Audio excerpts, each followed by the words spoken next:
গণতন্ত্রের উৎসবে সামিল হয়ে নিজের ভোটাধিকার প্রয়োগ করলেন অভিনেতা মিঠুন চক্রবর্তী। শনিবার সকালে উত্তর কলকাতার ১৬২/২৪৮ নম্বর বুথে ভোট দিলেন মিঠুন চক্রবর্তী। বেলগাছিয়ায় বুথে ভোট দেন অভিনেতা মিঠুন। ভোট দেওয়ার পর বিক্ষোভের মুখে পড়তে হয় মিঠুনকে।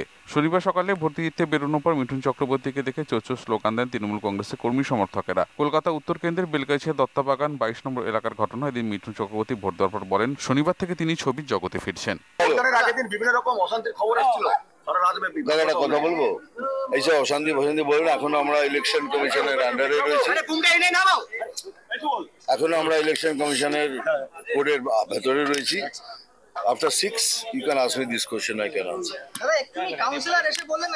আমি কাউকে চিনি না, আমি বলতে পারবো না। আমি কারো সম্বন্ধে ব্যক্তিগত মন্তব্য করি না। আমার কাজ ছিল লাইনে দাঁড়ানো, আপনারা দেখেছেন। আধ ঘন্টারও বেশি আমি লাইনে দাঁড়িয়েছিলাম, লাইনে লাইনে ভোট দিয়েছি। আমি লাইনে দাঁড়িয়ে মানে ভোটারদের ভোট দিতে বলছিলেন, তাহলে আমি কি করে ভোট করবো? না, আমি ভোটে কি করে, আমি যখন এসছি সেখান থেকে লাইনে দাঁড়িয়েছি, তা আমি ভোটটা কি করে দেবো? লাইন ভেঙে দেবো? কি করে বলুন?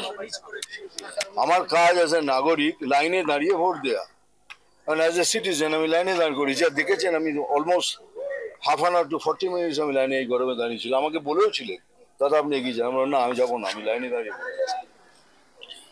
এরপরে যদি কেউ কিছু আমার কিছু বলার নেই, বলুন।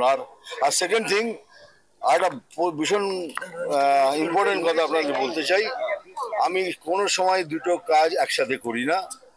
আমার ইলেকশন ডিউটি, আমার পার্টির অর্ডার, পার্টির ডিক্টেট ছিল 30 তারিখ অবধি, আমি সেটা কমপ্লিট করেছি। এবার আমার কাজ হলো আমার প্রফেশনাল লাইনে চলে যা। আজ থেকে আমি আমার প্রফেশনাল লাইনে ঢুকছি, ফিল্মের কথা বলবো আর রাজনীতির কথা বলবো না। Thank you very much. না, একদম না। থ্যাংক ইউ, ঠিক আছে।